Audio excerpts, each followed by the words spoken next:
دوستو، آج کی ہماری کہانی ہے 3 سوال۔ بادشاہ کا موڈ اچھا تھا۔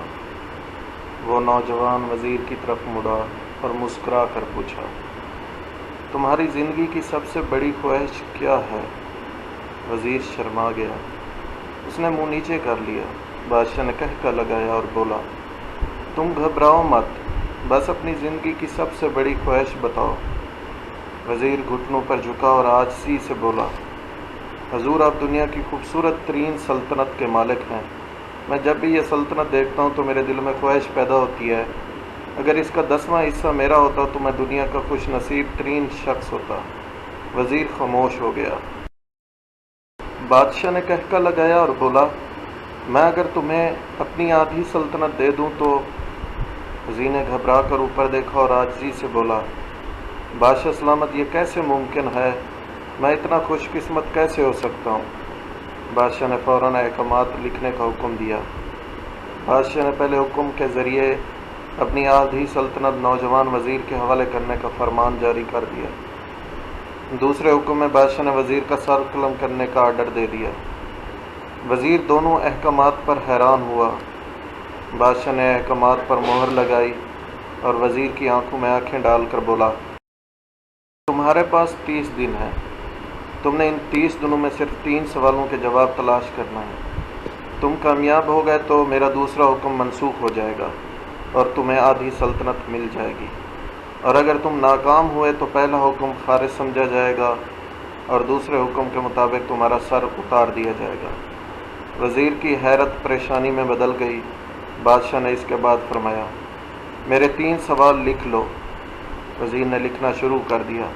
بادشاہ نے کہا، انسان کی زندگی کی سب سے بڑی سچائی کیا ہے؟ وہ رکا اور بولا، دوسرا سوال، انسان کی زندگی کا سب سے بڑا دھوکہ کیا ہے؟ وہ پھر رکا اور بولا، تیسرا سوال، انسان کی زندگی کی سب سے بڑی کمزوری کیا ہے؟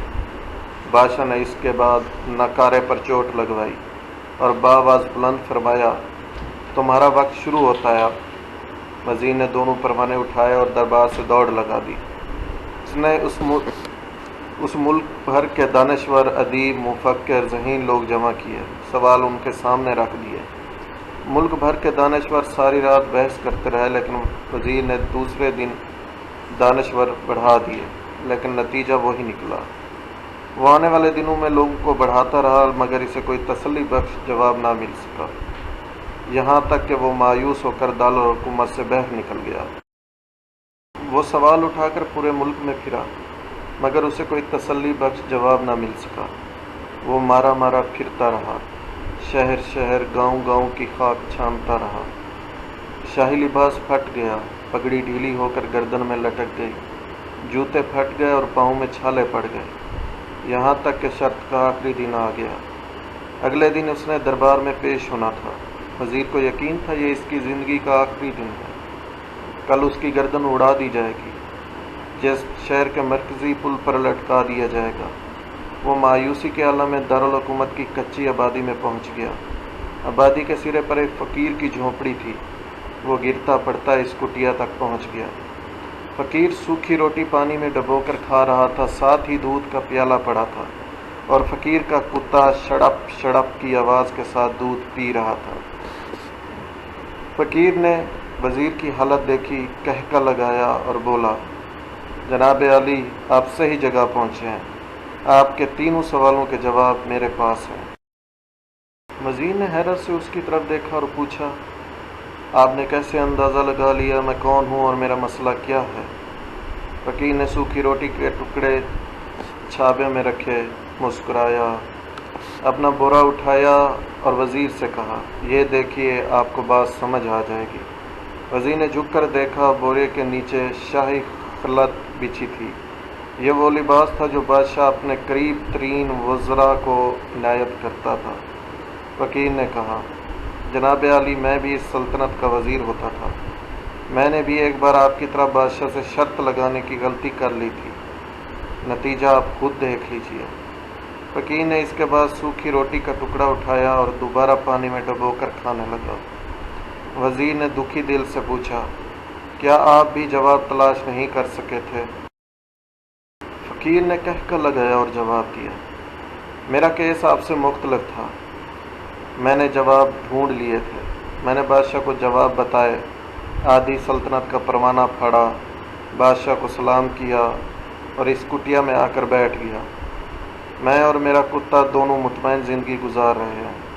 وزیر کی حیرت بڑھ گئی، لیکن یہ سابق وزیر کی حماقت کے تجزیے کا وقت نہیں تھا، جواب معلوم کرنے کی گھڑی تھی۔ چنانچہ وزیر اینکر پرسن بننے کی بجائے فریادی بن گیا۔ اس نے فقیر سے پوچھا، کیا آپ مجھے سوالوں کے جواب دے سکتے ہیں؟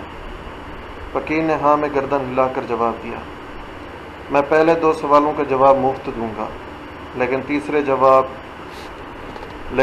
جواب کے لیے تمہیں قیمت ادا کرنا ہوگی۔ وزیر کے پاس شرط ماننے کے سوا کوئی آپشن نہ تھا۔ اس نے فوراً ہاں میں گردن ہلا دی۔ فقیر بولا، دنیا کی سب سے بڑی سچائی موت ہے۔ انسان کوئی بھی ہو، کچھ بھی ہو، وہ اس سچائی سے نہیں بچ سکتا۔ وہ رکا اور بولا، انسان کی زندگی کا سب سے بڑا دھوکہ زندگی ہے۔ ہم میں سے ہر شخص زندگی کو دائمی سمجھ کر اس کے دھوکے میں آ جاتا ہے۔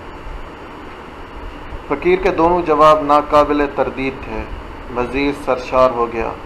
اس نے اب تیسرے جواب کے لیے فقیر سے شرط پوچھی۔ فقیر نے کہکہ لگایا، کتے کے سامنے سے دودھ کا پیالہ اٹھایا، وزیر کے ہاتھ میں دیا اور کہا، میں آپ کو تیسرے سوال کا جواب اس وقت تک نہیں دوں گا جب تک آپ یہ دودھ نہیں پیتے۔ وزیر کے ماتھے پر پسینہ آ گیا۔ اس نے نفرت سے پیالہ زمین پر رکھ دیا۔ وہ کسی قیمت پر کتے کا جھوٹا دودھ نہیں۔ فقیر نے کندھے اچکائے اور کہا، تمہارے پاس اب 2 راستے ہیں، تم انکار کر دو اور شاہی جلاد کل تمہارا سر اتار دے، یا پھر تم یہ آدھا پاؤ دودھ پی جاؤ اور تمہاری جان بھی بچ جائے اور تم آدھی سلطنت کے مالک بھی بن جاؤ۔ فیصلہ بہرحال تم نے کرنا ہے۔ وزیر مخمصے میں پھنس گیا۔ ایک طرف زندگی اور آدھی سلطنت تھی، دوسری طرف کتے کا جھوٹا دودھ تھا۔ وہ سوچتا رہا یہاں تک کہ جان اور مال جیت گیا۔ خودداری ہار گئی۔ وزیر نے پیالہ اٹھایا اور ایک ہی سانس میں دودھ پی گیا۔ فقیر نے کہکہ لگایا اور بولا، میرے بچے، انسان کی سب سے بڑی کمزوری غرض ہوتی ہے۔ یہ اسے کتے کا جھوٹا دودھ تک پینے پر مجبور کر دیتی ہے، اور یہ وہ سچ ہے جس نے مجھے سلطنت کا پروانہ پھاڑ کر اس کٹیا میں بیٹھنے پر مجبور کر دیا تھا۔ میں جان گیا تھا میں جوں جوں زندگی کے دھوکے میں آؤں گا، میں موت کی سچائی کو فراموش کرتا جاؤں گا۔ میں موت کو جتنا فراموش کرتا رہوں گا، میں اتنا ہی غرض کی دلدل میں دھنستا جاؤں گا۔ مجھے روز اس دلدل میں سانس لینے کے لیے غرض کا غلیظ دودھ پینا پڑے گا۔ لہٰذا میرا مشورہ ہے، زندگی کی ان تینوں حقیقتوں کو جان لو، تمہاری زندگی اچھی گزرے گی۔ وزیر خجالت، شرمندگی اور خود ترسی کا تحفہ لے کر فقیر کی کٹیا سے نکلا اور محل کی طرف چل پڑا۔ وہ جوں جوں محل کے قریب پہنچ رہا تھا، اس کے احساس شرمندگی میں اضافہ ہو رہا تھا، اس کے اندر ذلت کا احساس بڑھ رہا تھا۔ وہ اس احساس کے ساتھ محل کے دروازے پر پہنچا۔ اس کے سینے میں خوفناک ٹھیس اٹھی۔ وہ گھوڑے سے گرا، لمبی ہچکی لی اور اس کی روح قفس عنصری سے پرواز کر گئی۔